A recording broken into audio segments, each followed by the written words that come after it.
Hello students, welcome to our SPSPM's YouTube channel. Myself Srimati Pawar M.Y., Assistant Teacher from Shravanlal Modi Vidyalaya. Today we are going to study Standard 10th, Subject English. The topic name 2.2 The Boy Who Broke the Bank Part 2nd. In these sections we are going to take a look at first is lesson name, second is character name, third explanation and fourth hard words. 2.2 The Boy Who Broke the Bank Part 2nd. Let's take a look at character names of this lesson. First is Nathu, second Sitaram, third Seth Govindram, fourth Mrs. Srivastava, fifth Mrs. Bhushan, sixth Mr. Bhushan, seventh Deepchand, eighth Mr. Kishore, ninth Old Ganpat, and tenth Elderly Gentleman. Deepchand, who was cutting the hairs of an elderly gentleman, was so startled that his hand shook and he nicked his customer's right ear. Deepchand एका वयस्कर गृहस्थाचे केस कापत होता आणि ही बातमी ऐकून त्याला इतका सटपटला तो की त्याचा हात हल्ल्यामुळे त्याच्या गिराईकाचा उजवा कानच कापला. The customers ill with pain and distress. Pain because of the cut and distress because of the awful news he had just heard. मग ते गृहस्थ वेदनेने आणि धक्क्याने जोरात ओरडले. मग आधी कापल्याची वेदना आणि मग त्या भयंकर बातमीचा धक्का. With one side of his neck still unshaven, he spent across the roads to the general merchant's store, where there was telephone. मग मानेच्या एका बाजूचे केस कापून घ्यायचे तसेच कापायचे सोडून तो लगबगीने रस्त्याच्या पलीकडे असलेल्या किराणा दुकानात फोन करण्यासाठी गेला. He dialed Seth Govindram's number. त्याने मग शेठ गोविंदराम यांचा नंबर फिरवला. The Sheth was not at home. पण शेठ गोविंदराम घरी नव्हते. Where was he then? मग ते कुठे गेले तर? The Sheth was holidaying in Kashmir. Oh, was that so? ते काश्मीरला फिरायला गेले होते. अरेच्चा, असे आहे तर. The elderly gentleman did not believe it. त्या वयस्कर गृहस्थाचा विश्वासच बसेना. He hurried back to the barber shops and told Deepchand, the bird has flown, said Govindram has left town. मग तो घाईघाईने न्हाव्याच्या दुकानात परत गेला आणि दीपचंदला म्हटला की पक्षी उडून गेला. शेठ गोविंदराम गाव सोडून पळून गेले आहे. Definitely it meant a collapse.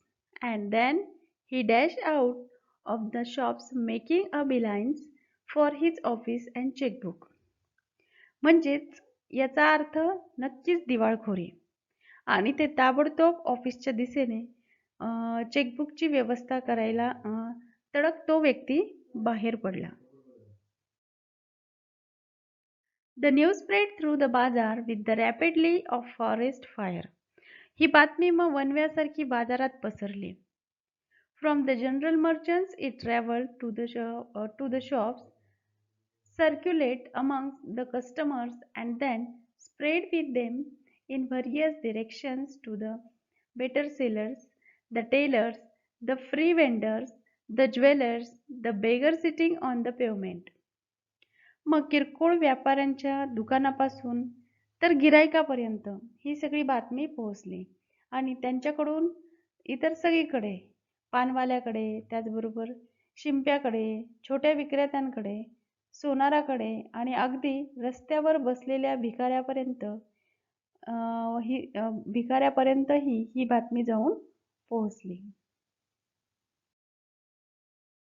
Old Ganpat, the beggar, had crooked legs. He had been squattering on the pavement for years, calling for alms. मग म्हातारा गणपत भिकारी जो होता तो एका पायाने लंगडा होता. कित्येक वर्षापासून पाय दुमडून तो फुटपाथवर भीक मागत बसलेला असायचा. In the evening someone would comes with a barrow and take him away. मग संध्याकाळी कुणीतरी हातगाडीवरून त्याला घरी घेऊन जायचे. He had never been known to walk. कुणीही त्याला कधी चालताना पाहिलेले नव्हते. But now, on learning that the bank was about to collapse, Ganpat astonished everyone, leaping to his feet and actually running at the top speeds in the directions of the bank. पण आता bank बुडती आहे, bank दिवाळखोरीत निघती आहे हे ऐकल्यावर गणपत उडी मारून आपल्या पायांवर उभा राहिला आणि बँकेच्या दिशेने चक्क जोरात धावत सुटला. हे पाहून लोक आश्चर्यचकितच राहिले. It soon became known that he had 1,000 rupees in saving. नंतर असे समजले की त्याने 1,000 रुपये बँकेत जमा करून ठेवलेले होते. Men stood in groups at street corner discussing the situations.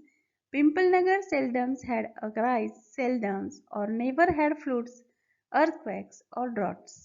And the imminent crash of Pimpalnagar Bank set everyone talking and speculating and rushing about in a frenzy. मग लोक घोळक्या घोळक्याने रस्त्यावर उभे राहून या परिस्थितीबद्दल चर्चा करू लागले. आजवर पिंपळनगरमध्ये कधीच कुठले संकट आलेले नव्हते. इथे कधी पूर, भूकंप किंवा दुष्काळाची परिस्थितीही ओढावलेली नव्हती. आता मात्र पिंपळनगर बँक बुडणार या बातमीने अनंत प्रकारच्या चर्चांना तोंड फुटले होते. Some boosters of cheers and farsightedness, the congratulating themselves on having already taken out their money, or on never having put any in. Others speculated on the reasons for the crash putting. लोक वाटेल ते अंदाज बांधत होते आणि सैरभैर झाल्यासारखे वागत होते. काही जण कसे वेळेत पैसे काढून घेतले असे म्हणून आपल्या दूरदृष्टीबद्दल स्वतःचीच पाठ थोपटून घेत होते, तर काही जण बँकेत पैसे ठेवले नसल्यामुळे खुश होते.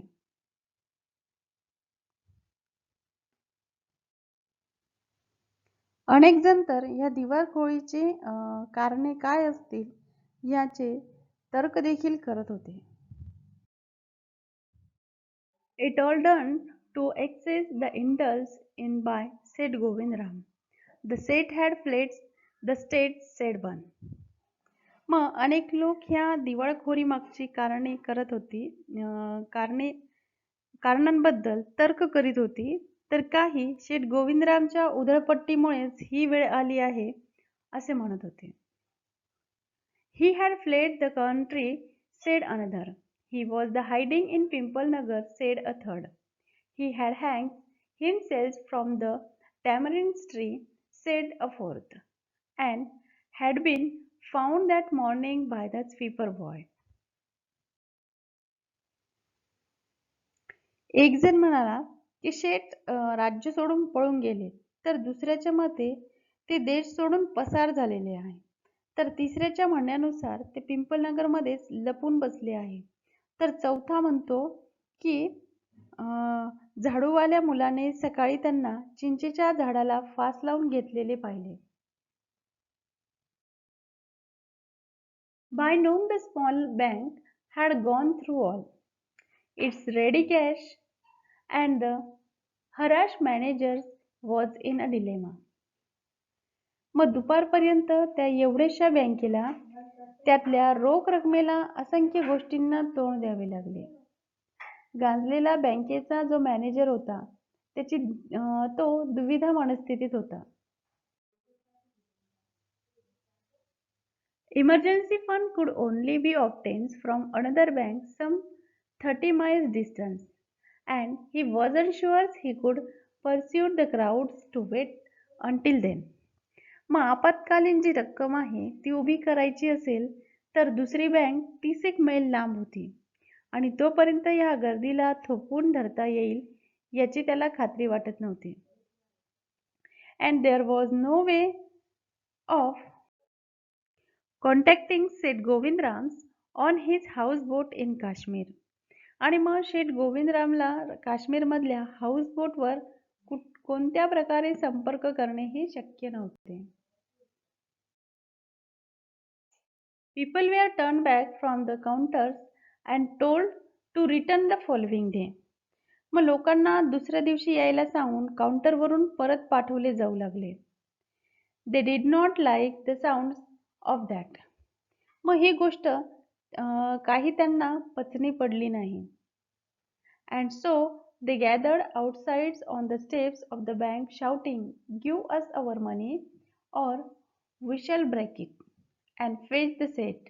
We know he is hiding in a safe deposit locker." Mischief makers who didn't have a paisa in the bank joined the. मग ही गोष्ट त्यांच्या काही पचनी पडली नाही, त्यामुळे सगळेजण बँकेबाहेर गोळा झाले आणि पायऱ्यांवर उभे राहून ओरडू लागले, "आमचे पैसे आम्हाला परत करा, नाहीतर आम्ही बँक फोडू. शेठला पकडा. ते सेफ डिपॉझिट लॉकरमध्ये लपून बसले आहे. ते आम्हाला माहिती आहे." ज्यांचा एक पैसाही बँकेत नव्हता, असे काही टवाळखोर लोकही त्या गर्दीमध्ये सामील होऊन जमावाला भडकू लागले. Crowd and aggravated their moods, the manager stood at the door and tried to placate them. He declared that the bank had plenty of money but no immediate means of collecting it. He urged them to go home and come back the next day. मग बँकेचा जो manager होता हा दारात येऊन सगळ्यांना शांत करण्याचा प्रयत्न करू लागला. बँकेत भरपूर पैसा आहे, पण तो ताबडतोब उपलब्ध करणे शक्य नाही, असे सांगून त्याने सर्वांना घरी जाऊन दुसऱ्या दिवशी परत येण्याची विनंती केली. "We want it now," chanted some of the crowds. "Now, now, now." आम्हाला आत्ताच पाहिजे, सगळेजण एका सुरात ओरडले. आज, आत्ता, या क्षणी. And a brick hurtled through the air and crashed through the plate glass window of Pimpalnagar Bank. मग ह्याच दरम्यान कुठून तरी एक वीट हवेतून भिरभिरत आली आणि पिंपळनगर बँकेची काचेची खिडकी फोडून ती आत घुसली. Nathu arrived next morning to sweep the steps of the bank. He saw the refuse and broken glass and the stones cluttering the steps. Raising his hands in a gestures of horror and disgust, he cried, "Hooligans, sons of donkeys, and though it isn't bad enough to be paid late, it seems my work has also to be increased." He smote the steps with his broom, scattering the refuse. मग दुसऱ्या दिवशी सकाळी नथू बँकेच्या पायऱ्या झाडायला आला. त्याने तो कचरा, फुटलेल्या काचांचे तुकडे आणि पायावर पडलेल्या दगडांचा खच पाहिला. वैतागाने आणि संतापाने हातवारे करीत तो ओरडला, "अरे कोण गुंड लोक आहेत हे? गाढव कुठले? उशिरा पगार मिळत होता हे काय कमी होतं की आता माझं कामही यांनी वाढवून ठेवलं." चिडून जाऊन त्याने झाडू पायऱ्यांवर जोराने आपटला आणि त्यामुळे कचरा पुन्हा इकडे तिकडे विखुरला गेला.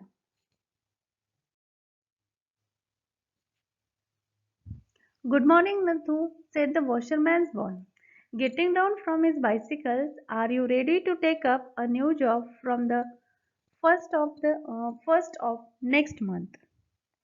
मग सुप्रभात नथू सायकलीवरून उतरत जो धोब्याचा मुलगा होता तो म्हटला, "पुढच्या महिन्याच्या 1 तारखेपासून नवीन नोकरी करायला तयार आहेस का?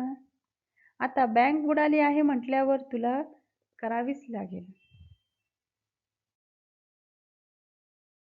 "You will have to, I suppose, now that the bank is going out of business." त्यावर जो धोब्याचा मुलगा आहे तो म्हणतो की आता बँक बुडाली आहे म्हटल्यावर तुला ही नोकरी करावीच लागेल. "How's that?" said Nathu. "Haven't you heard?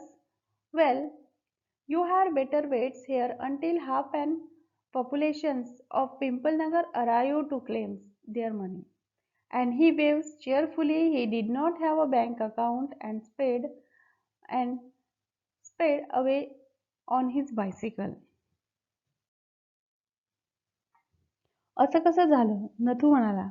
म्हणजे तू ऐकलं नाहीस? मग थांब इथे थोडा वेळ. पिंपळनगरची निम्मी जनता जी आहे ती पैसे काढून न्यायला येईलच एवढ्यात. असे म्हणून आपले खाते या बँकेत नाही या आनंदात हात हलवीत तो सायकलवरून निघून गेला. Nathu went back to sweeping the steps, muttering to himself. When he had finished his work, he sat down on the highest steps to wait the arrival of the managers. He was determined to get his pay. मग नथू स्वतःशीच पुटपुटत पुन्हा पायऱ्या झाडू लागला. काम आटोपल्यावर bank मॅनेजरची तो वाट पाहत होता. मग वाट पाहत तो सर्वात वरच्या पायरीवर जाऊन बसला. आज पगार घ्यायचाच असा या नथूने निर्धार केला होता. Who wouldn't have through the banks would collapse, he said to himself and looked thoughtfully into the distance. I wonder how it could have happened. Bank बुडणार असे कुणाला तरी वाटलं होतं का? तो स्वतःशीच म्हणाला आणि दूरवर पाहत विचार करू लागला. हे असं कसं झालं? हे असं कसं काय झालं बरं? Thank you, student. We will meet soon in our next lecture. Our next lecture topic is 2.3, the twins.